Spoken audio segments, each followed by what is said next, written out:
Okay, welcome everyone to Middle Fingers Up. I'm your host, Kiran. Okay, let me ask you something. But then also, actually, as I'm thinking about asking you something, I'm also thinking this probably isn't even a question. This is probably just a statement or reminder. So let's just see how you feel about this. So I know for many of us, especially those of us raised in immigrant households or in communities where survival was a priority, this has been our reality. So there's this voice in our heads that shows up when we're about to take a chance, when we're trying something new, or even when we're resting. It says things like, someone else could do this better. It says things like, why can't you figure this out faster? It tells us if you rest, you're lazy. And then many of us know this one where it tells us other people have it way worse. So what are you struggling with?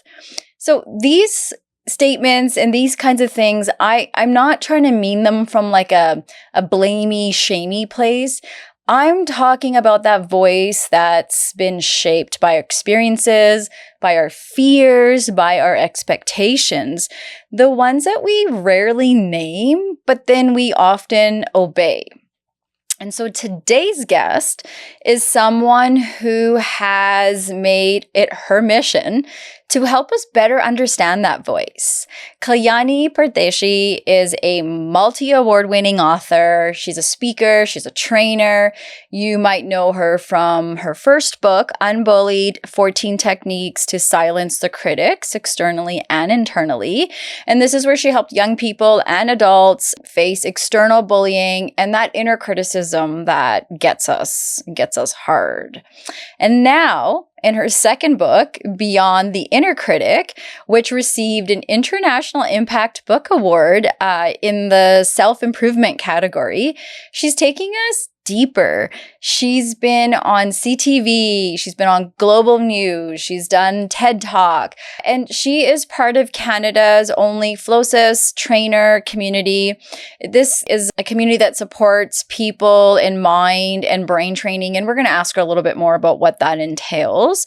And as a South Asian woman herself, she brings a perspective that speaks pretty deep to those of us from immigrant and BIPOC communities where silence, guilt, survival often shaped our childhoods. And those childhoods, as we know, as we're learning, as we're growing, they don't just go away. We don't just become adults. It's very connected to who we are, how we make decisions, how we show up in relationships, and even in our own parenting. Our childhood holds such a deep part of our journey through the spectrum of life.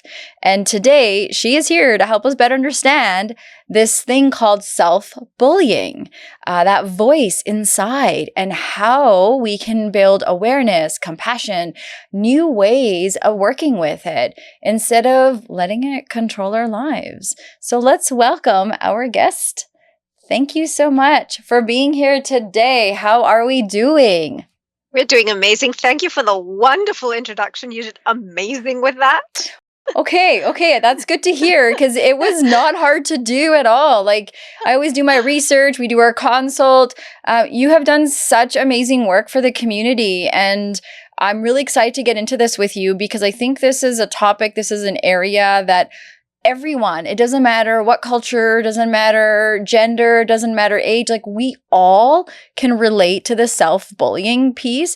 And often we focus on the outside person, the people bullying us from the external, but it's a part of us that sort of starts this cycle, which is wild when you sort of think of it. So we're going to get to that in a minute. But is there anything you would add to this intro that maybe I missed? Another part of you that you'd like to share that we didn't cover?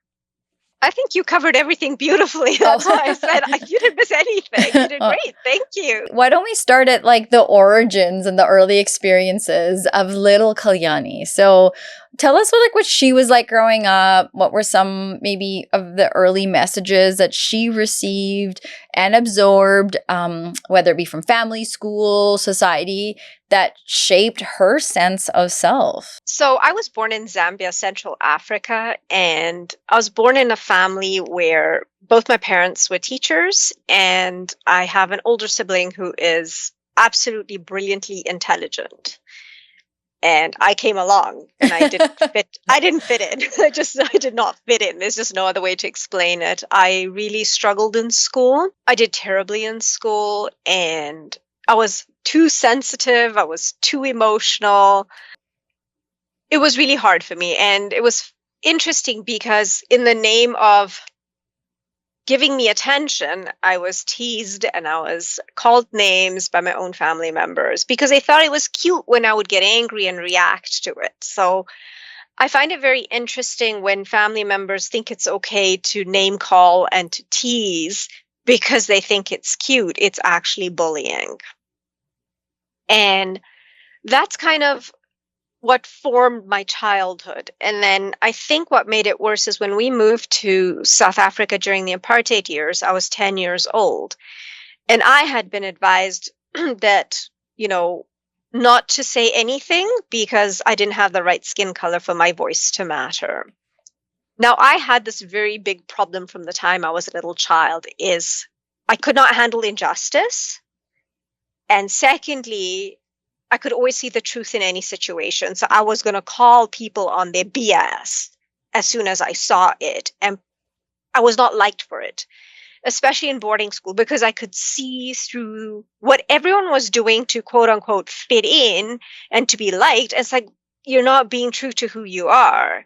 So I became the target of bullies. That was just one of the reasons. Many other reasons, which I share in my first book, is, my parents were middle class. They couldn't, afford expensive stuff. So they would buy clothes for me. There were a couple of sizes larger. I was a growing teen, so I could grow into those clothes. So I was made fun of wearing larger clothes than what actually fit me. This was one of these prestigious boarding schools. So, everyone's wearing brand names. It's the 80s, everyone's looking cool. And then there was me. So all of this kind of, and I think one of the hardest things is I chose to leave boarding school because I couldn't handle the bullying. Now, we're talking about the 80s when mental health was really not a topic talked about, right? Bullying was considered character building. So I was ahead of my time, if you will, because I decided my mental health was way more important than getting a prestigious education.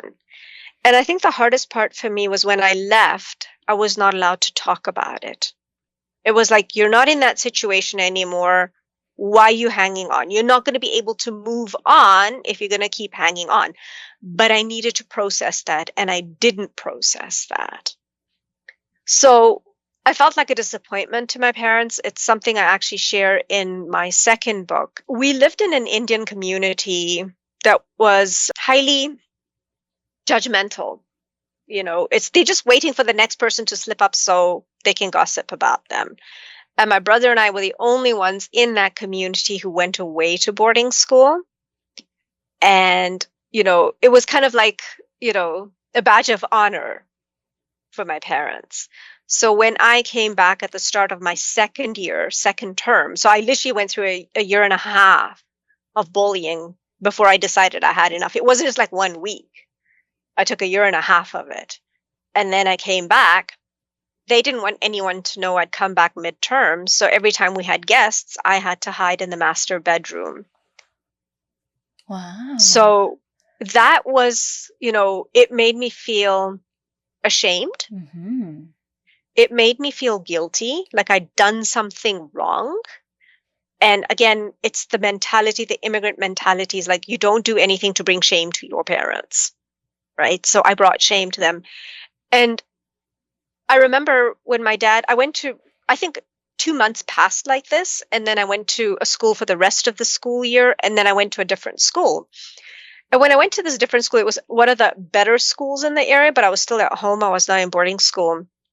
And my dad had to speak to the principal to get me into that school because my marks weren't that good. I was really struggling because A, I was not smart. B, because of the bullying, I really, like, my brain was fried. I literally could not focus. And I remember my dad coming home and saying to me that, I've never had to beg anyone before this. And today I had to do that for you. And that's when I promised myself I would never, ever let my dad feel that way about me again. He was my hero, right? And that's when the inner critic was already there. It was like, I let them down. I did this. It's your environment. That's where it came from. But where the self-bullying comes in, and that's where people don't understand it, it was my response to the inner critic. And my response was, I'm going to do whatever it takes to never disappoint my father again, to never make him feel that way again. And I would pursue achievement after achievement after achievement. Even if it took me a while to get there, I made sure I got the degrees, the certifications. I even actively participated in sports because my dad was a sportsman, so I wanted to impress him that way.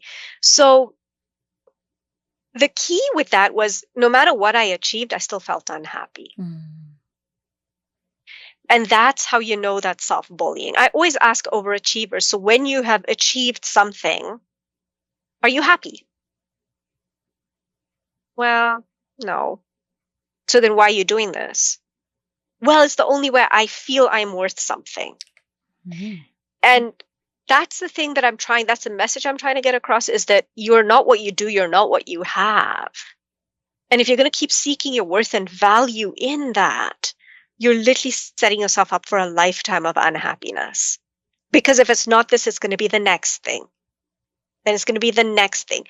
That's why I laugh, because I look at social media and I see people, posting all these things, and I just want to ask, are you happy? Like, are you happy? We all know, it's no big secret. We all know social media is not truth. Yeah. People are going to put their best picture forward. Yeah. Right? So, that's a message. And, you've got a PDF of my book. So I talk about 15 different behaviors in chapter 5 that look motivational, but you could be bullying yourself. How do you tell the difference? So for me, is if I'm pursuing an achievement, my goal is I am trying to learn this information so that I can help other people. I can facilitate their purpose and progress. But if I'm learning this information so I have just another, accolade under my belt, then I'm trying to find my self-esteem in what I do, not who I am. There's so many follow-up questions I have, because I think so many people could relate to what you're saying. Like how you described your childhood seems like many people's childhood, in the sense of you get those cute little names that aren't kind, but that's just sort of your character building, as they say.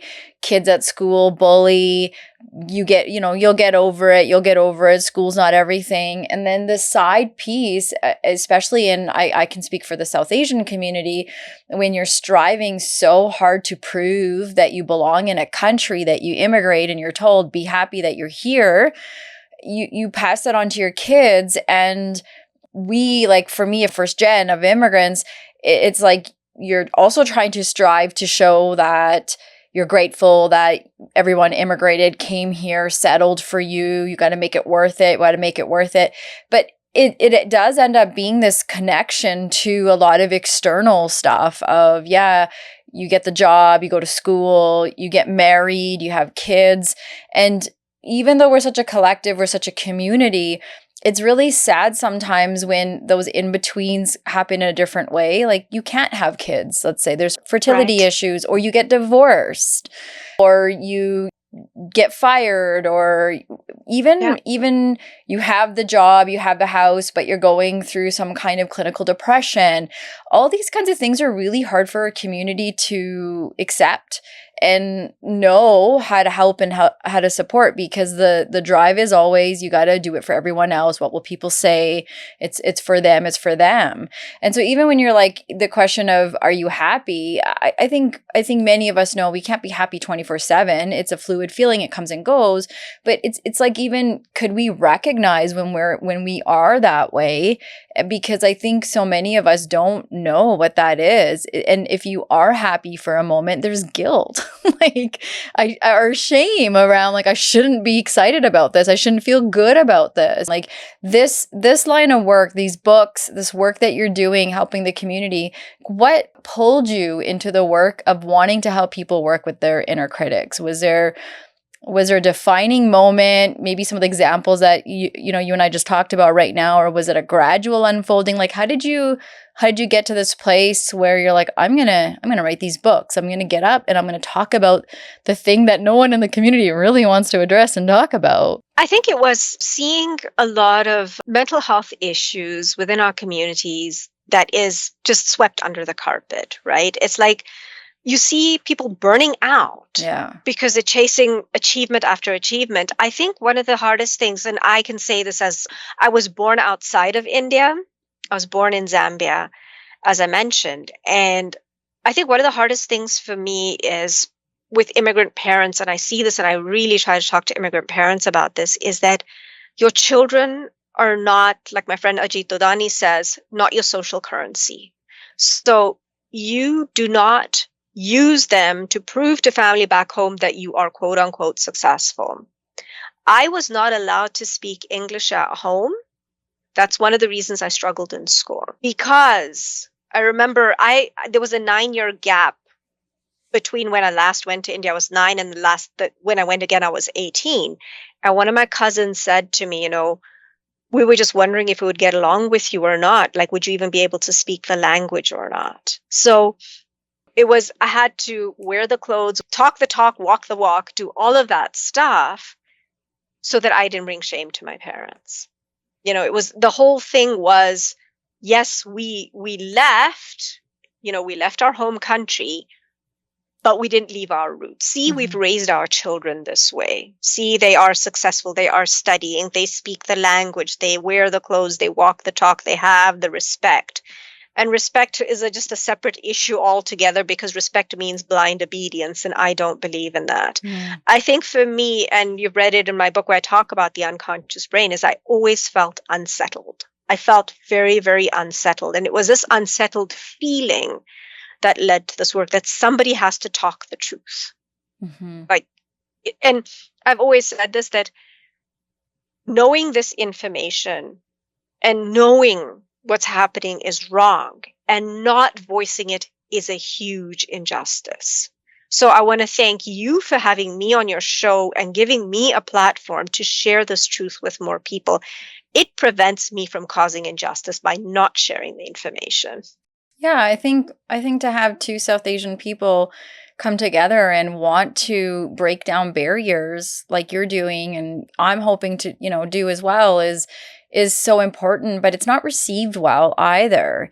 Of course not. Even when you talk about your parents, it's like they have to prove in Africa that they belong and they're part of the community, but then they also have to prove to the community back in India that they also are embracing the roots, never lost it, in a strong part of the community. And I see that here too, in Canada in particular, but in North America, it's divide. The immigrants come, and us that are born here, we are disconnected from them, and we're better in whatever way we think we are, where we kind of turn the shoulder.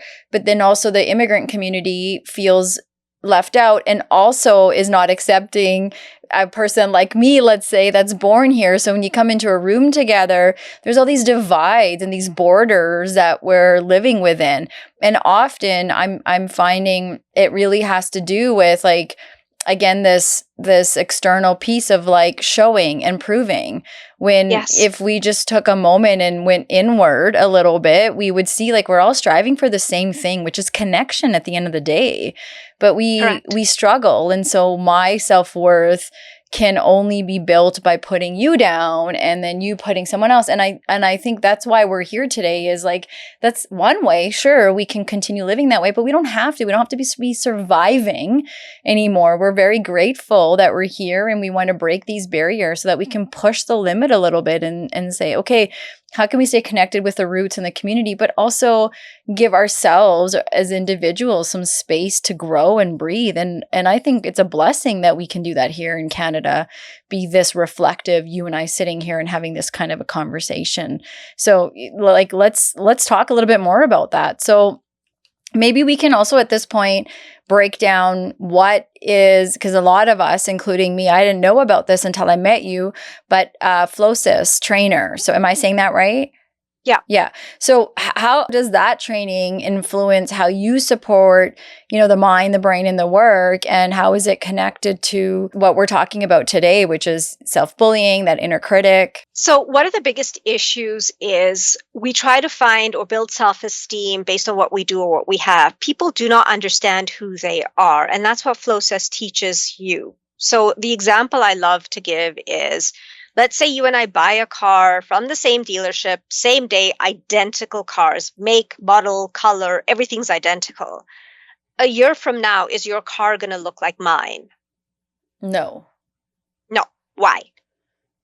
Because you and I are going to take care of it in our own way, maintain it, and however we maintain it. Exactly. We're going to drive it in our own way and maintain it in our own way. In this analogy, the car is your brain, and you, the driver, is what intrinsically motivates you. We call it your intangible drivers. Is how are you driving your brain according to what intrinsically motivates you? So for me, my intrinsic motivation is compassion. How can I bear the pain of other people to help them grow? How can I just manage that pain for them so they can look past that pain so they can grow, right? The unhealthy thought process of that is enabling other people, because I can't stand to see them in pain. Mm-hmm. So I want to stop the pain, but then I'm preventing them from growing, right? So when we talk about labels, my mom called me too weak, emotional, and that was me in an unhealthy thought process. So that label was true, but it was in an unhealthy thought process. In a healthy thought process, I'm going to confront a person when they are preventing their own growth. And I did that. When I went to Calgary Young Offenders Center, I worked with a group of 8 boys, and I confronted them on all the things that were unhealthy that they were doing and saying that was preventing them from growing. Now, like I'll say, that's a scary place to be in, but I did it. I wasn't afraid of being attacked or anything, because it's like, look, guys, if you want to grow, this is what's preventing you from growing. The biggest issue I feel in our community is we create this identity around what we do or what we have. We're not looking at who we are. You talked about connecting. When we connect with another human being at that intrinsic motivation level, it's incredible. It's absolutely incredible. So I know you took the intangible driver test. Mm-hmm. So now I want to ask you something. What gives you more energy, like intention-wise, not action-wise, but intention-wise? What gives you more energy? Are you looking to fill a need, or are you able to walk into a room and immediately see 3 things that are wrong? Yeah, I think that's a tricky one. I know it's like, I'm going to compliment it, because on one hand, when you grow up, I had a complicated childhood. So there's that survival hypervigilance, where you want to protect yourself. So there is a lot of that observation. So it's not always, it's like, where is it coming from? When I took that thing, I was like, okay, so where's this coming from? Because it's not that I want to change everything in the room, but it's survival. Like, is it safe? Who's in here? It's that kind of investigation. And then the feeling the need is more so of like, well, I mean, I know what my outcome was. I was server. So it's that I want to help, and I want to do it in a way that it builds awareness for you and for me, not to put you down. And that comes from not wanting someone to do that with me, and having had that done as a child often. So you want to shift that. So so I don't know if I answered that right or what, but I was going through that. I was like, oh, this is interesting, because it was about the spilling the coffee example. Right. Yeah. And it's like, I'm I'm not going to be the one that's going to just point it out and say, you spilt coffee. I'm going to go quickly grab paper towel and try to help you. And then, yeah, probably buy you a coffee as well in the end because I feel crappy for you. So is that good? Is that bad? Probably a little bit of both. But yeah, so that was an interesting little quiz there. It was like, oh, this is interesting, but the key was, I picked that out of it was, okay, this is to help build awareness and understanding. It's not to tell someone something. It's not to do something. That's the key. And that's the thing that I want to keep pushing and being better at is exactly. Can we build? Because if you have a level of awareness, then there's a whole process versus just, and we grew up in a home where, when you think about process and content, we didn't have a lot of processing. Our parents weren't also taught a lot of reasons why we do, like wedding rituals are the best example. When I was getting married, I did a Punjabi wedding and I had a bunch of friends there, white friends. And with me, we would go to my parents, my grandparents, and we say, okay, so look curious, like, I'm getting married. I'm doing these rituals are happening. I wanted to know more about them. And not very many people in our family could explain why we did what we did, but we knew it was important to do. And so that's always stuck with like raising kids too, of like, I don't want my kids to just be obedient. And that comes from colonization. That's like centuries of what we've been taught as a country where you just obey and you go and you do. And it blows my mind that I'm so far removed from colonization, but it's in me as well to just be a rule follower and go and do. So I think that's a key. That was really helpful with that quiz was, okay, how do we, more than anything, it's about building awareness and focus on that.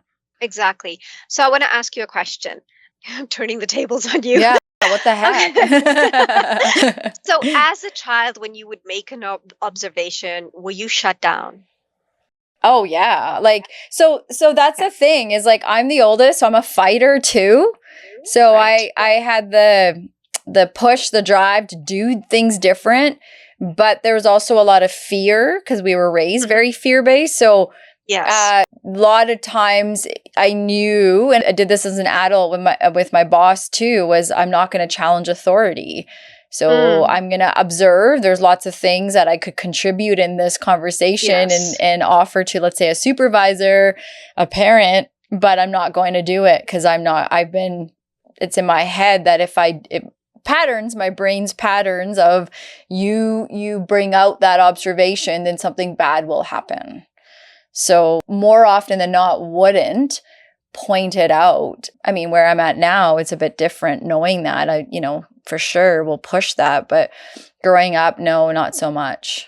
And that's the thing, we call it uniqueness damage. So my uniqueness damage was being compassionate and being told I'm too emotional and weak. I tried to toughen myself up and it just made me miserable. It made me miserable. So one of the things I advise to these people who are extremely observant is definitely observe and ask. Like, I've observed something, I noticed something. Would you like me to tell you? So you still nurturing your gift. If they say no, it's their loss. I love observant people. I specifically have friends because they help me see what I can't see. And the minute I tell them I see that, it makes them so happy. It makes them insanely happy. I went to my hairdresser a few months ago and she was telling me that her daughter's always getting into trouble in school. So I asked her, is your daughter quite observant? Does she state things in facts like you dropped your pen, your shoelace is untied, that picture is crooked?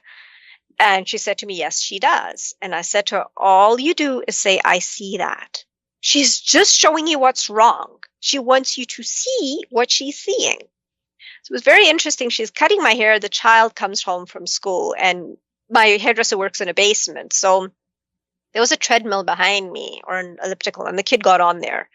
And she was looking at her mom, but I could see her face in the mirror and she was saying, oh, school was so bad today. Kids don't pay attention. And I hate it when kids don't pay attention. So I said to her, I looked at her in the eye, in the mirror, and I said to her, I see that. That kid stared at me in the mirror for 5 seconds flat. Like, what did you just do to me? Right then and there, she dropped the topic. She went and grabbed her cat. She started telling me all about her cat. Yeah, she was like seen. She was She seen. was She felt heard seen. and wasn't Yes. just, like, okay, get over it, or Yeah. and often we It grow up. happens. It's okay. That's just it, is that the parents mean well, but it's like quickly push through. We don't want Yeah. that discomfort. And then, Mhm. and really, I think the kid knows what to do and not do too, but we just, again, that fix it mentality of Exactly. jumping to that. And I think that's a lot of us, and definitely in my generation, we grew up in that way for sure, which was Yep. quickly, because you want to be happy, you want to make sure you're Mhm. okay. But she has a valid point, and it's interesting in what she's saying, and just a simple recognition. And I think Exactly. that's great. Yeah. And then she's on to the next thing. So It was so amazing because her mom, she stepped out to go and get the cat, and the mom just said to me, in just those few seconds, you reached her. Like, how did you do that? And she was just amazed. It was very interesting. A couple of weeks later, when I went back to the hairdresser, I noticed her telling her daughter, I see that. I'm like, the yes. chain. I Yeah. told her, yes. I told her, all you got to do is tell her teachers every time she makes an observation, just say, I see that. Yeah. That's it. Yeah. Huge. What ends up happening with these observers, perceivers, as they're called, is that because they want you to see what they're seeing, they're going to start pushing the topic, pushing it. It becomes relentless arguing. But all it takes is, I see that. And boom, end of argument right then and there. Right. And this is the uniqueness. This is the driver of the car. And when we are able to connect with that intrinsic motivator, that's how you form the connection, right? Yeah. You walk into a room, you make an observation, and someone says to you, I see that. It's like, oh, I love this person. This person gets me. Totally. Yeah. It's a hook. It's a connection. Exactly. And I think it's a good point in even like marriages and relationships over time. We're just like trying to get through the day or whatnot. And often a partner is silently dealing with not feeling seen or heard by something they said. And the other partner, it's not like they intentionally meant to not see you, but we miss the boat a lot of times when we don't, stop and acknowledge what's being said. So I think even just in a relationship, that is helpful. Coworkers even as well. Exactly. So they are, like I say, there's 7 intangible drivers, and each one has unique words that you can say to them so you can connect with that person. So a classic example I give is my husband's a giver, right? So he's going to give me ideas for improvement or an actual gift. And a couple of weeks ago, start of June, I was feeling really overwhelmed and stressed out because I had events coming up. I had another podcast interview. I was busy. And I also had to arrange my son's 15th birthday party. I was telling him all of this. He's a giver. What does he do? He gives me an idea on how to improve everything, right? Now, if I didn't know this, I would have lost it. I would have absolutely lost it with him. But knowing this about him, I actually turned on and I said, you know what? Great idea. But you know what would help me the most? The greatest gift you can give to me is, can you take over organizing our son's birthday party? That was it. And then my stress was gone. I was still able to leverage his gifts. Problems dissolved. Yeah. Yeah. Just like that, again, that understanding each other's communication patterns is such a big thing. And often we're so emotionally driven, not front of the brain logically. And so when we're so in the back and emotionally driven, like many of us growing up in our households, it often will turn into something bigger than it is. And you didn't hear me. I was trying to be helpful, all this versus like you did, recognizing, okay, he's meaning well, that's his thing, but I can also come in and make it clear because he would love to help. That's his jam. Yeah. So I love that. I think and then there you go. You get to get your stuff done. Your son has his party and you get your things done. Which is awesome. Yeah. And everyone's still talking to each other by the end of the week. It was amazing. Yeah, that's a bonus. Right? And knowing that he's a giver, one of the hardest things, and I've come to learn this, is that when I'm upset or I share something with him, he's not going to give me that compassion. So if I want the compassion, I have to go to a compassion person. Yeah. My son my son's a teacher, not the profession. The teacher is another uniqueness. They try to explain the why behind something. Right. So when I try to figure, I can't figure something out, I'll just say to him, you know what? So I'll give you a classic example. We would drive him to school and we'd have these talks. And I remember just feeling very frustrated because I've been reaching out to so many summer camps for speaking engagements and I was not getting responses or I was getting no's. And I just said to him, I'm feeling very frustrated. So do you believe hard work pays off? And he said to me, Mom, hard work pays off, yes, in the end. And the minute he said in the end, I felt settled right away. Mm-hmm. What a wise little I was man. like, very wise man, because that's why I say I'm having an issue. Can you help me solve this? Can we talk about this? Help me understand why. I need to understand why. The minute I need to understand why, I present the problem to him, he's going to solve it. Yeah. Or dissolve it, rather. Right. Also that.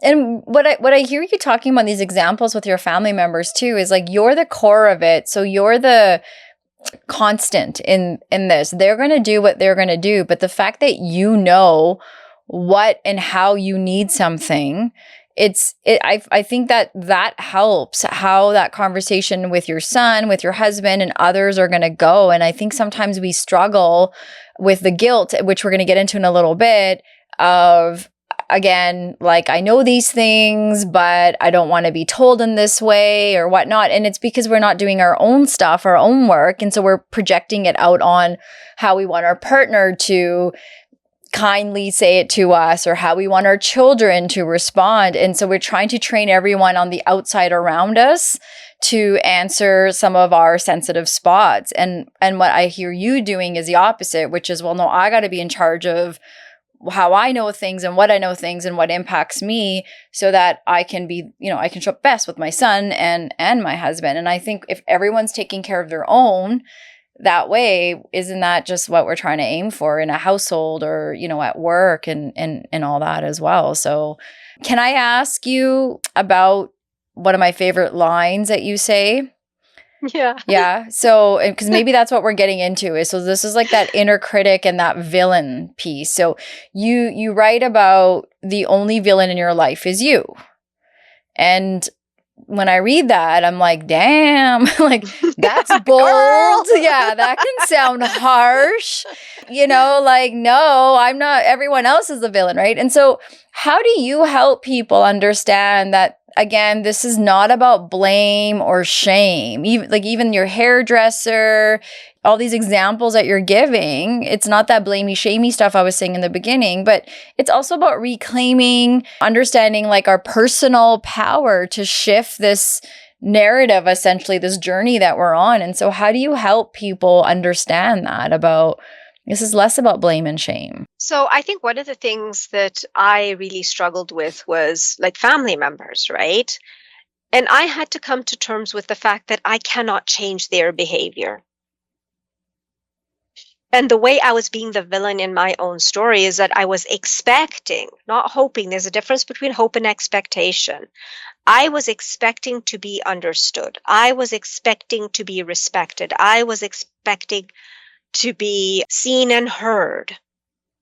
But we cannot give something that we don't have. So that was where I had to shift my expectation and say, can I change the other person's behavior? I can't. What do I have control over? Myself. So how did I end that expectation is I had to set boundaries. It's like, okay, I'm going to have these conversations.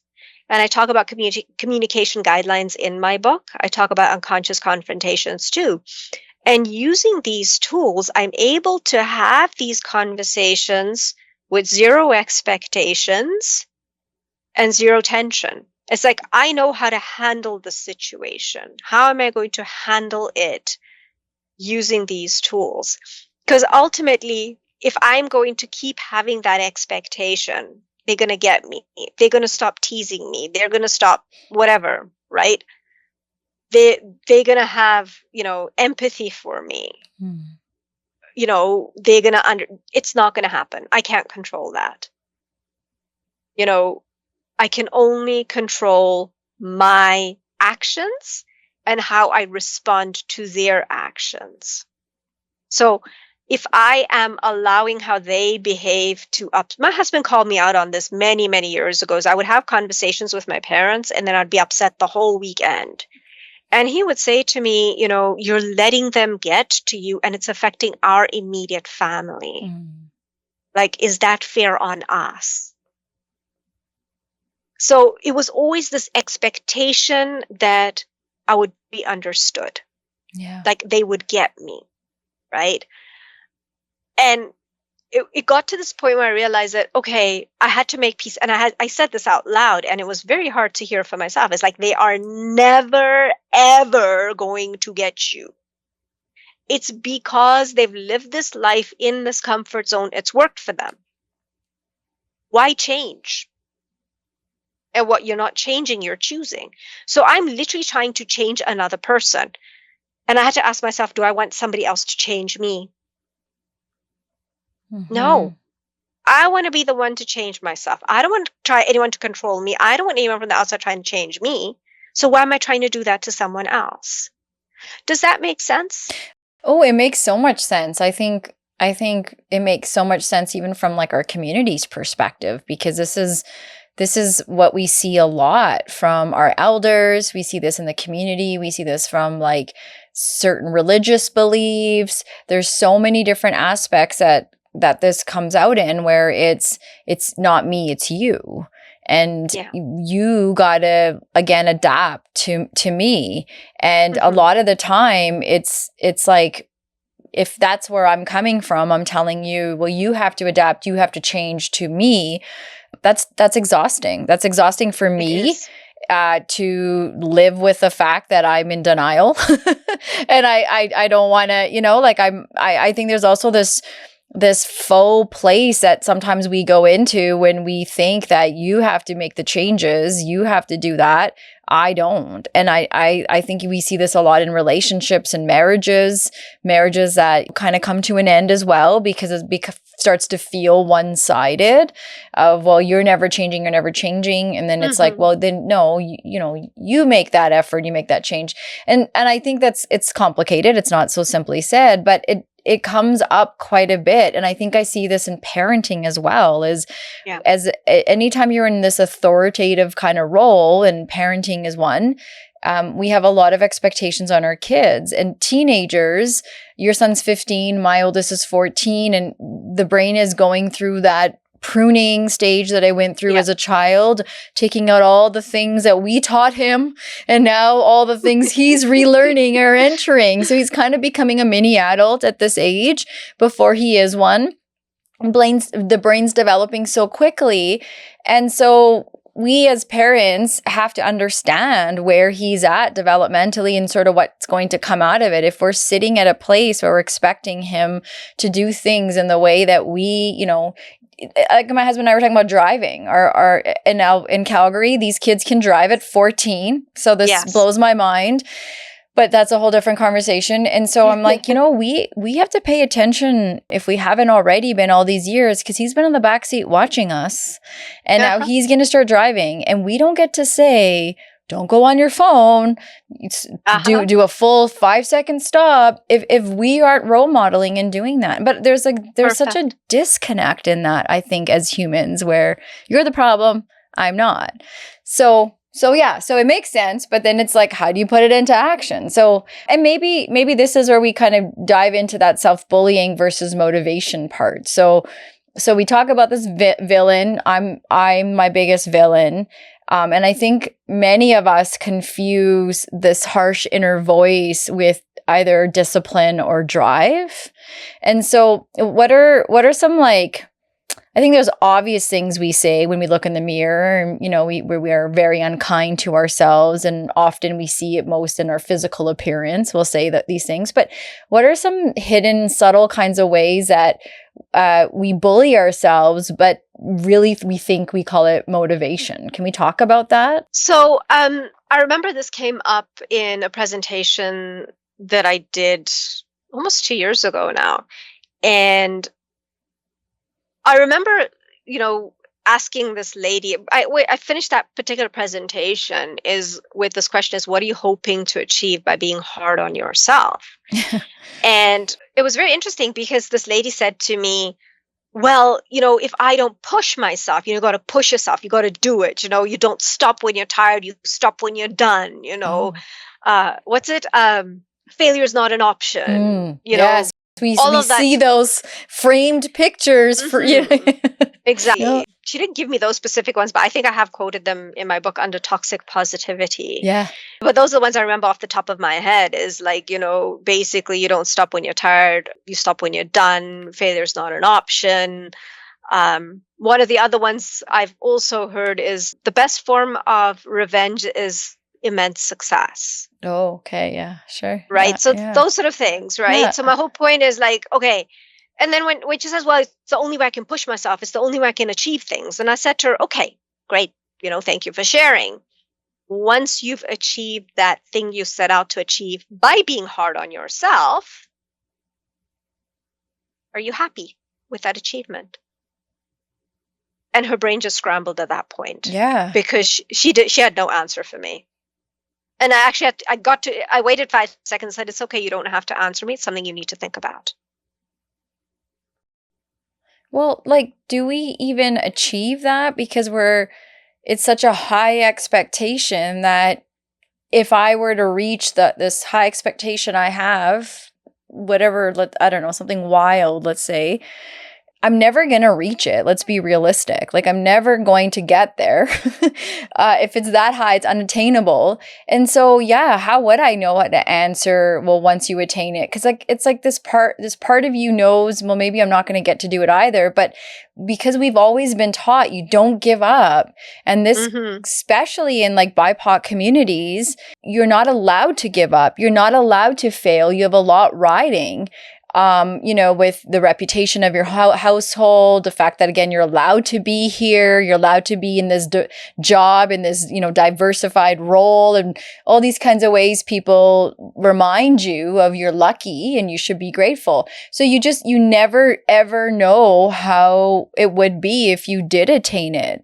And honestly, if you think back, like, I don't know for you, but for me, you think about our even female role models growing up. I had some wonderful aunts and older cousins who I love very much, but they were in the same boat, and they weren't necessarily, and this is not to disrespect them, but they weren't necessarily the best role models either, because just like I probably also wasn't the best role model for my younger cousins, because we're, again, striving for this thing that is so friggin' tiring, and you lose a part of yourself doing it. So if that's all you've known to do all your life, and the people before you know, how do you even know where to start to A, recognize it's happening, and then B, like, I guess, where's the disconnect between what we think is helpful versus what's actually hurting us? Right. So one of the things I always teach is that when we approach every situation, whatever we're doing, from our uniqueness, we achieve a happiness that we can never habituate to. So whether it is doing this interview, whether it's doing a presentation, whether it is writing my book, or whether if it's just sitting and vegging, it's like, am I doing it in my uniqueness? Am I bringing my uniqueness to every single situation? When I'm talking to my children, when I am talking to my husband, when I'm talking to you, am I bringing my uniqueness in that situation? Because that is literally, it's our gift. And it's up to us to utilize that gift in a healthy thought process. But when it comes to things like success and failure and all of that stuff, I think it's really important to have definitions for these words. What is the definition of success? What's the definition of failure? Right? Because then we know what we're measuring against. Right? So, for example, my definition of success is achievement of a goal. So, okay, what's my goal? My goal is to talk to you and share this information. What actions am I going to take? I had the consult. I had some notes. We discussed a little bit beforehand what we were going to talk about. So am I successful? Of course I am, right? It doesn't have to be the next big thing. My point is success is achievement of a goal. What are your goals for today? Did I get my workout in? Yes, I did. Did I have my protein shake? Yes, I did. Did I have ice cream? Yes, I did. It wasn't part of my goals. Cookie. I'm at the cookie part. I'm like, yes. Oh, not ice cream cookie. But yeah.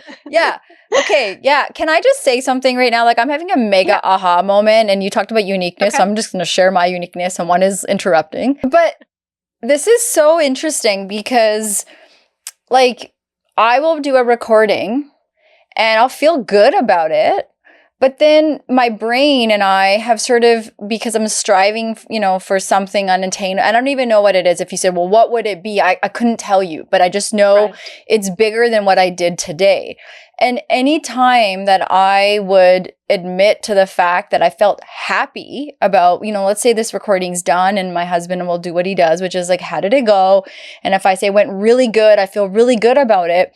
There's this guilt attached to it, because saying I feel good and I'm happy means I'm giving up, means that I'm just accepting, oh, this is the limit and that's as far as I can go. I should be striving for that high, whatever that is. Like I said, I wouldn't even be able to tell you. And I wonder if for many of us, if that's the thing it is admitting that I'm happy, admitting that I'm successful today or feeling good means that I'm just like closing it up and saying that's enough and I'm giving up because, it didn't hurt. It wasn't painful. It wasn't whatever they tell us. Failure is not an option. To me, that means I should be bleeding everywhere before I would, close up the laptop and say, well, that was great. Is that making sense? Like, is that? It is. So that's the part that I feel many of us, and maybe I'm just throwing a lot of other people under the bus and it's just me, but that's the place of being stuck with, well, like that's not enough. That's not enough for the day. I got to do more than that. So what I would suggest is, first of all, have a definition of what good is and what's your measure for it. Number one. Number two, I don't know if you experienced this in childhood. I definitely experienced it. And I'll translate for our English listeners and viewers. But every time, something good happens and we feel good about it and we talk about it, they'll say, no, don't talk about it. Nazar lag jayegi. Yes. The whole evil eye thing. Exactly. The whole evil eye thing. So I don't know about you, but personally, I was discouraged from sharing anything good that happened because something bad's going to happen right away. Yeah, man. Right? It's so it's going to get taken away from you. Yes. Right. So that's the thing. And that's what I grew up with unconsciously. So I was never taught to celebrate good things. Totally. Even when babies were born, never admit they were cute. You had to say the baby was ugly because Nazar lag jayegi. Totally. Like whatever you could. That's a really good connection. Absolutely. Yeah. So does that make sense? Yeah. Because that's the thing. That's what hit me. Like now when I work with my mentor, one of the things I tell him is like, I struggle to celebrate. And he shares what some of the people he's worked with do, because they also struggle to celebrate, is celebrate with the people who are part of that journey. Even if it means just sending, first of all, what's your definition of celebration? For me, it would be just sending them a message and saying, woohoo, I did this. And they'll be like, woohoo, back. And that's it, right? It doesn't have to be this big ass party or, anything like that. It's like, what's my definition of celebration? And I know for sure who I want involved in that celebration. It will be the people who helped me get there. I want them to be part of it, right? Yeah. I mean, between you and me, I don't share. I like the way I'm saying between you and me, but there could be so many people listening to this. But anyway, I don't share the fact that I work in the mental wellness industry with my parents because I really wanted to be a psychologist. And my dad said, no, you're going to end up being a mental case yourself, working with people. And so, when we've had these things ingrained in our unconscious brain, which has an accurate memory of our past external reality, it's going to keep coming up. And then our brain, like I explain in my book, is 10% conscious and 90% unconscious. 10% is focused on actively thinking, making decisions. We can use it for our imagination. 90% is a source of all of our energy. It's where our habits are formed, and it has an accurate record of our past external reality. One of the most important things about that 90% of our brain, it knows our uniqueness. It knows the truth of who we really are. So when we try to fit in or be someone we're not, we feel unsettled. Yeah. That's our unconscious brain cannot communicate with us directly. So it's going to communicate with us by giving us an unsettled feeling. And it's that icky feeling where you're upset, but you don't know why. You just feel bleh, but you don't know why. You don't know the reason right away, right? So the many times I share in my book, I ran an online fitness business. So I was not being compassionate when I ran this business. I was being an exhorter. I was encouraging and motivating people, but I felt yuck. People talk about imposter syndrome. I was an imposter because I was acting in a uniqueness that is not who I am, which eventually leads to burnout. Yeah. So, bottom line is when we talk about things like goals, success, not sharing something that's good, these are unconscious habits that have been planted in our brain from our environment. And the minute we do something different, we say it was good, your brain only recognizes that pattern. It doesn't care whether it's right or wrong. It doesn't care whether it's moral or amoral. It's like a pattern, like, oh, you broke a pattern. Yeah. You were not supposed to do this as a child. Why are you doing this as a child, as an adult? Right. Yeah. So that's why you feel yuck when you say, well, that was good. And then suddenly you're like, no, I shouldn't be saying that. Yeah. And I like how you help talk about the brain, because I mean, you can't fight against science, and that's just it. The brain looks for those patterns, and those patterns are to protect us. They're for safety. And on one hand, it's great that the brain does that first from a survival place, but it's like, how do we recognize what it's doing so we can also not get caught in that as well? Because then we go to that place of lack of fulfillment and, like you said, ickiness, and not really knowing, okay, who am I? And what is the thing that I would, how would I answer, are you happy? That's a big question. And many of us aren't taught to think like that or answer that, because you just should be. You don't need to talk about being happy, right? So I think a lot of what I hear is, okay, so how do we take this self-bullying that we somehow convinced ourselves is motivation, and go from like this punishment place to compassion and encouragement? How do we work through that criticism so that we can, brain also can rewave the pathways, which is nice. We can rewire it as well. And so do you have some, like, even just one way? I shared my example of, I'm going to walk away hereafter and be like, oh, that wasn't. So what would be the one thing that I could consider when I leave here today, so I could try a different path than the one I would be used to taking? Okay, so what's very interesting is our unconscious brain does not know what we're consciously thinking unless we state it out loud or write it down. The fact that you stated it out loud and I told you why you say it was good and then you feel ick afterwards, it's because you feel, that's what guilt is. It's just that drained feeling. The unconscious brain drains our energy because it's you're deviating from a pattern. So now you know this. So when you feel that ick feeling, it's like, oh, I shouldn't be saying this. That's when you turn around and say, no, it's a pattern I'm trying to break. I am breaking this pattern, right? The most important thing is, you gotta state it out loud, and you have to work with someone who's been through this process. So every time you find yourself caught in that pattern, you got to talk to someone who's been through it, because we can't do this alone. That's right? We can't do it. Exactly. So you got to talk to someone who's going to actually hear you and just, not judge you and say, hey, it's okay. It's hard to change a pattern, right? You're changing a pattern. It's okay.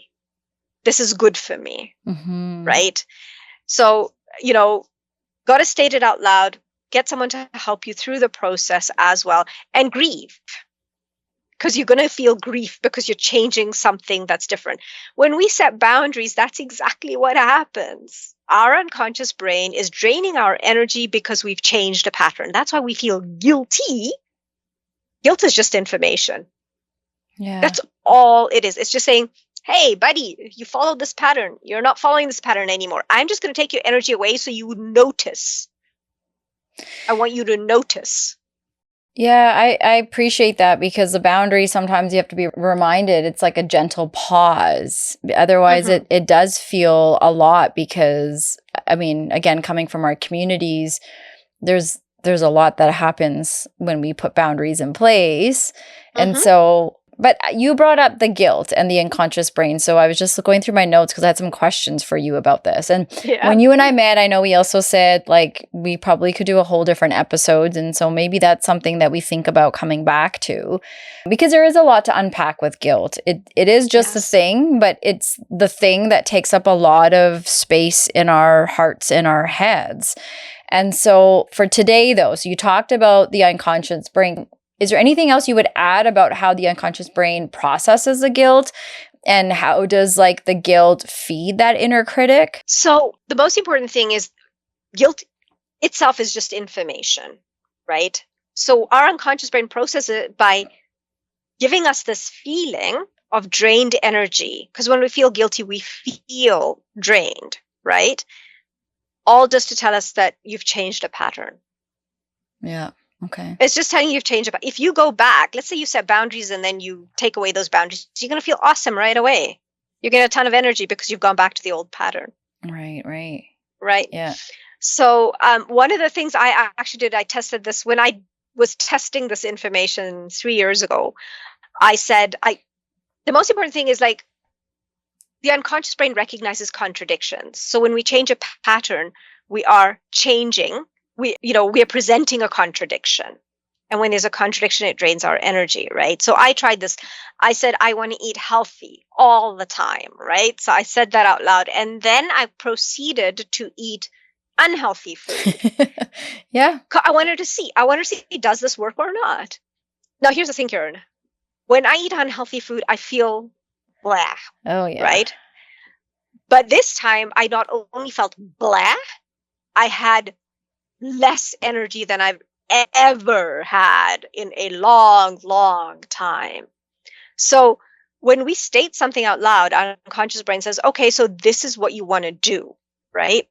And it's going to give you energy towards what you want to do unless you do the opposite of it. And when I did the opposite of it, and it literally took all my energy away. That's so So action is really needed too here because we do say these yeah, things like, oh, tomorrow I'm gonna go to the gym, or yeah, tomorrow I'm gonna confront or face that person and have yeah, that talk, or whatever these things we yeah. say we do, and then we do the opposite. And And so then you feel blah. yeah, totally right. And it's recognizing where that blah and also holding ourselves accountable too, because sometimes Exactly. we let ourselves not think about that either and think, oh, Hmm. well, whatever, these things it was a lot of traffic. That's why I couldn't go or whatnot. We rationalize it. That's what we Exactly. do. Yeah. We rationalize it. So talking about guilt and the inner critic again is that how we prevent that cycle coming back is first of all recognizing, again, it's like about being so in the moment and saying, okay, I am feeling this way because I've changed a pattern. I'm doing this because it's healthy for me. One of the hardest things that I had to do when it came to setting boundaries as a compassion uniqueness person, I don't want to cause someone else pain, right? If I'm bearing someone else's pain, why would I want to cause them pain? Hmm. And I felt extra guilty because I felt like I was causing them pain. And I had to recognize it's not about the other person. This is about me taking care of myself because I cannot change the other person's behavior. I am changing my behavior for my safety, for my well-being, for my growth. I'm changing my behavior. I'm not doing this to hurt the other person. This is about me. Because I can't change the other person, I got to change myself. That's a big message. And I just like, even when we translate that and unpack that in our community, I think it can be read in sort of different ways. And, Yeah. so even if we think about in mental health, there's lots of talk now about decolonizing some of these Western practices and really going back to the roots. And so if we sit with this from like a cultural lens for a sec, so Western mental health advice often tells us to cut the toxic family, Yeah. set these boundaries, firm ones. You're an adult, you should be able to deal with those things. And then in our South Asian families, many immigrant families, like our lives are intertwined, whether it's financially, emotionally, socially. Yes. So pulling away from that one toxic family member is going to impact the greater family circle because we travel in packs.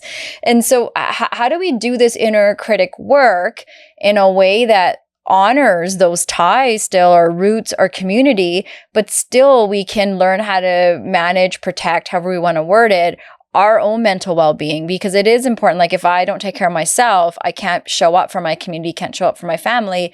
And knowing this, we somehow still put ourselves last because we've been taught to do that. And so do you have sort of some suggestions or ways that you look at that and say, yeah, like we can be true to our community and true to ourselves. We can have both. We don't have to break one to have the other. So again, I'm able to have conversations with my family members because I go in with a plan. One of the most important things I do is I don't share about myself. I don't share what's going on because that's giving them ammo, right? So I'm not going to share about myself, but what I will do is I'll ask questions.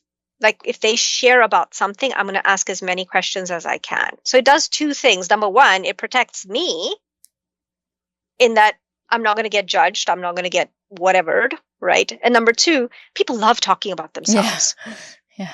right? It just gets them to talk about themselves. So they feel really good after the conversation and I'm not criticized. So that's a different kind of a boundary one can set is that, for example, frequency. That's another thing that I did is like where I would call every week. I call once every 2 weeks. I changed the frequency and just say, you know what? I'm just really busy. This is all I can manage for now. Mm-hmm. Ultimately, and this is the one thing I will say over and over and over and over, is that relationship worth destroying your mental health? Is it really worth it? Just for the fact that you can say you have that relationship. Mm-hmm. Is it really worth it? Is it worth destroying your mental well-being?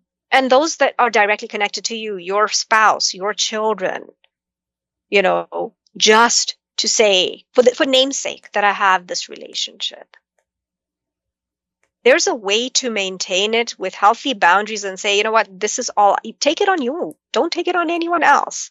Take it on you. I mean, I'm going to share something extremely personal here, but hey, let's go for it. That's what we do here. Yeah. So we talk about families. I have cut ties with my in-laws and my husband's entire family because, and this was long before I learned this information, it was just understanding that no matter what I did, it was not good enough. There was intense criticism and it got to this point where I was battling suicidal thoughts. And despite that, I kept trying until I finally got to this point. It's like, why do I have to keep changing who I am to please other people? Because that was also another key in having been bullied. I became a people pleaser because I disappointed my family. So no matter what they said, I would do it. I was going to be that people pleaser. That stayed with me for many years until finally there was a phone conversation and my father-in-law went off at me for not raising my son according to what he thought was best. And that's when I said, okay, I'm done. And, all I said is like, we're coming to visit you in December. And if you really want my son to do all these things, you're welcome to teach it to him. Mm-hmm. And that's when he lost it. And he basically called me a bad mother and a whole bunch of other things. And including adding that, he doesn't care about me, and he never wants to see my face again. And I said, that's awesome to know. Thank you very much. Mm-hmm. So last year, my husband wanted them to come and visit here, and I set boundaries. I said, you know what? I think it's wonderful you want them to visit. I want you guys to have a great time. I will be moving out for the duration of their visit. So instead of me moving out, he had them set up in Airbnbs and everything. I had no contact with them. And I feel no guilt over that. Mm-hmm. And the reason I feel no guilt is because I know for, I want to say 14 years before I cut all ties, for 14 years, I did everything in my power to be accepted by them. Everything. But no matter what I did, it was not good enough. And that was it. 14 years is, I think, a reasonable amount of time. It's a little more than reasonable, I think. There's a lot try. of hope in that. Yeah. Yes. Yeah. Thank you for sharing that. I think, it takes a lot of bravery to sometimes think about yourself in a situation that is going to impact a household, your whole family. Yes. And B, the fact that you shared this here on our platform is so helpful, because I think a lot of daughter-in-laws, South Asian daughter-in-laws, can relate. And, we've lost many to suicide. Yeah. Particularly even my home province of British Columbia, there was for a long time in the paper, it seemed like once a week, there was a woman that was jumping off of the bridge, taking her life, and people couldn't believe, how could she leave those young children? And this is a story like yours for many, many women in our community that, we're going to talk a little bit about finding our core. A lot of times there is no core. It seems like you don't know who you are. You don't know where you ground yourself, because you're just giving and trying to be a chameleon for family and all that. And it takes a lot of strength to do what you did. I think many people, continue to suffer silently in the way that you did for all those years, and something in you. And can I ask, what was a change? What made you say, okay, I think I've done my part now. I need to take care of me here. I think as a mom, right? I think that's the biggest thing, is when you may not stand up for yourself, but you're going to stand up for your kids. Right. Yeah. So that was one breaking point. The other breaking point was realizing that no matter what, my husband's not going to see what I see. That's huge. Yes. No matter what. Right. Never, ever. I cannot change him. Who can I change? Myself. Yeah. And I think that, you talked about a lot of daughters-in-law committing suicide. It's because they're so scared of standing up for themselves, because if they do, they're afraid their marriage will be ruined. That was my fear for many, many, many years. Until, what, have you ever noticed, when do people make crucial changes in their lives? Is they actually wake up one day and they just said, I've had enough. I'm not doing this anymore. Mm-hmm. And that was me. It's I've had enough. I've tried everything in my power, in my human power. And I remember I told you in the beginning, it's two things I can't stand is when people lie, or I can see the truth and they're giving me BS, and two, injustice. Yeah. So it was 14 years of injustice, and it's okay, who's the fool now? Who's the villain now? Yeah. I was the villain in that story because I was holding on to that expectation, that hope that either my husband's going to get me or his family's going to get me. Somebody's going to get me. And after 14 years, I think it's fair to give up that hope. Yeah, I mean, and become realistic, and I think exactly the point of your husband, because sometimes we, in this case, it's your husband, But we look to that other person, like a child looking to their parent when Right. parents are in a domestic violence situation, and kids are looking to their parents to be like, "Are you going to get me out of here or not? Oh, we're Right. safe. We'll keep doing it. Okay." And it's in your situation, and sometimes in marriages, yeah, we look to our partner to Yes. be that voice, to be that hero that's going to save the day. And I think the way you put it is I really appreciate it, because it doesn't mean he's a bad person either. No. That is his family. Those are his parents. And so by you putting that kind of expectation on him is, again, a striving for that expectation we talked about earlier, right? Right. About success and Exactly. whatnot. Like, that's just not possible. And so when No. we put it up high, then it kind of gives us permission to keep suffering and doing what we're doing, because we're Right. waiting on the other person. You see, and that's the thing. I love that you brought that up because, again, this is again this whole South Asian mentality. He moved away from his parents, and it was because of me, because we all lived together, and it was very hard for me, right? So he did his part. He moved us out, right? 22 years ago, 21 years ago, and then there's the guilt of moving away from the parents. Let's not forget, South Asian parents are really, really good at laying on the guilt and then just trying to make up for it. It's like, no, I'm still your son. I haven't abandoned you. I'm still, you see, and expecting that the wife will understand because he made this big sacrifice of leaving his family for her. But the thing is, that's in my mind, and I could be wrong, it's not a sacrifice. You're starting a new life with another human being, right? Mhm. We can talk about the ultimate contradiction in South Asian culture. A woman is expected to leave her family, not lean on them for any kind of support, but a guy can't do Isn't that. that so? That's the Yeah, I know. ultimate contradiction. Yeah. Ultimate contradiction.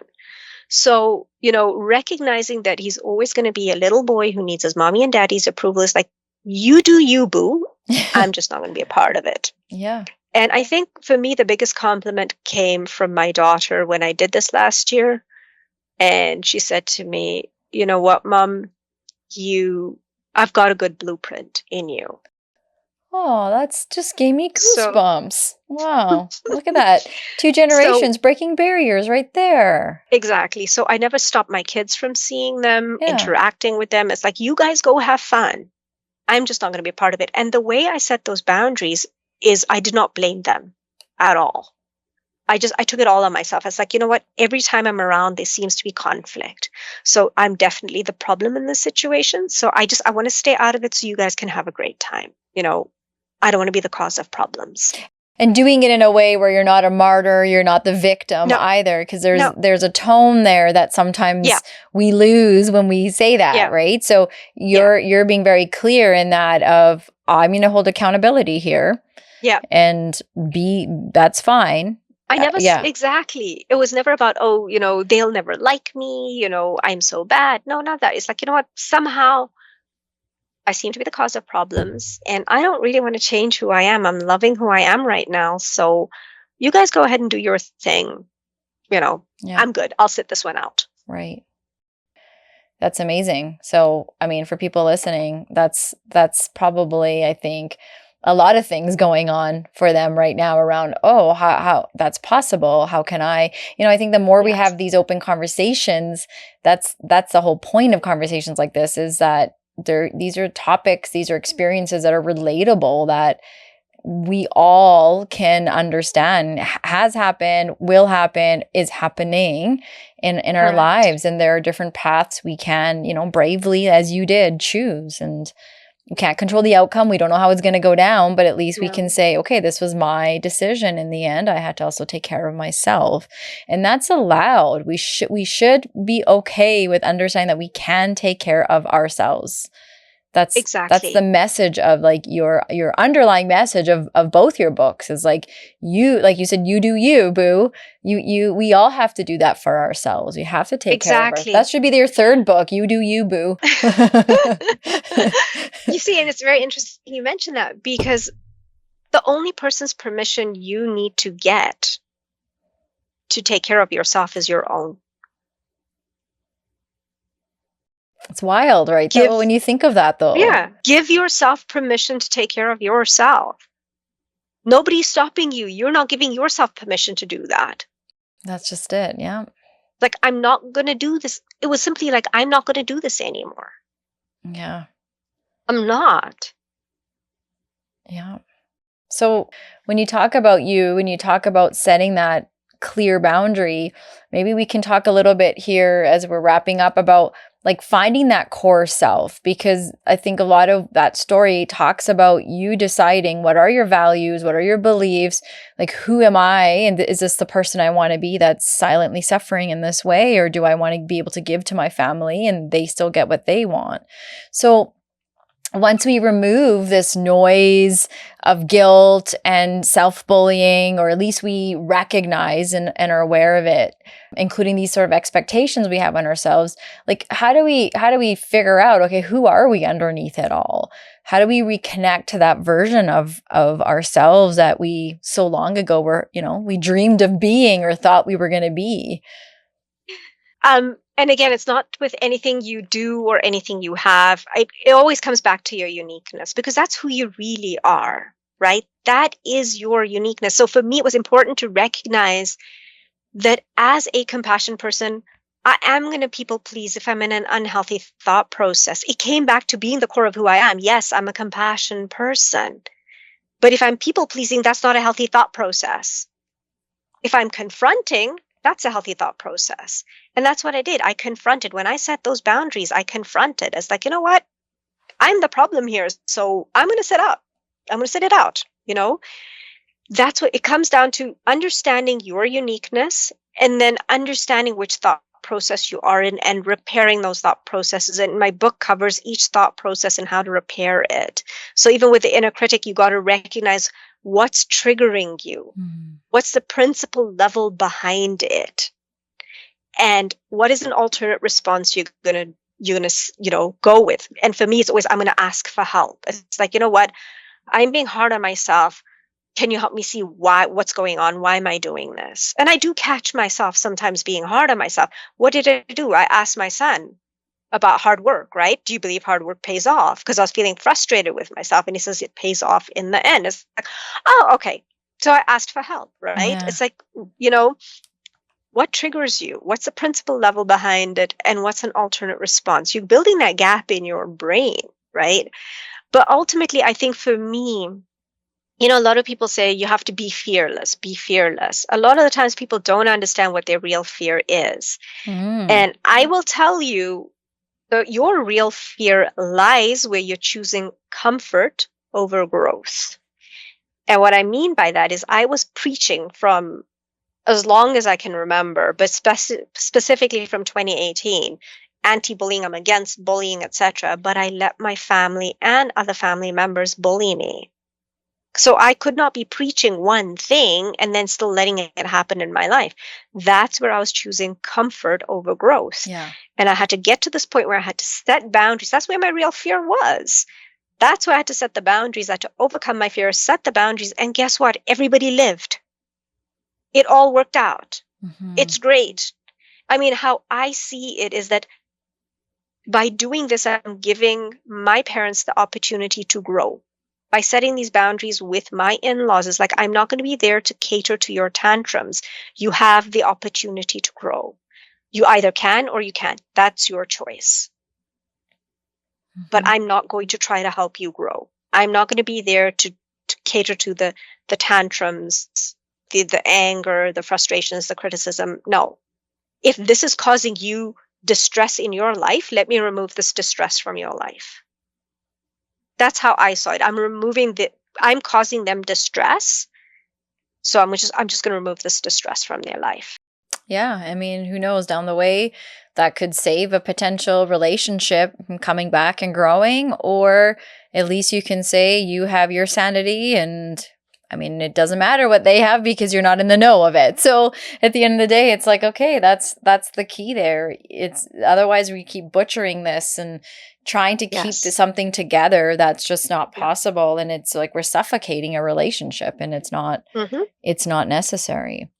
Yep. So for someone listening today or that's with us today who maybe feels stuck in their inner critic today, and maybe they feel like they're failing, they're falling short, maybe even alone, what's one small, gentle thing that they could try today to sort of start shifting that voice, shifting some of that self-bullying that we are so accustomed to doing?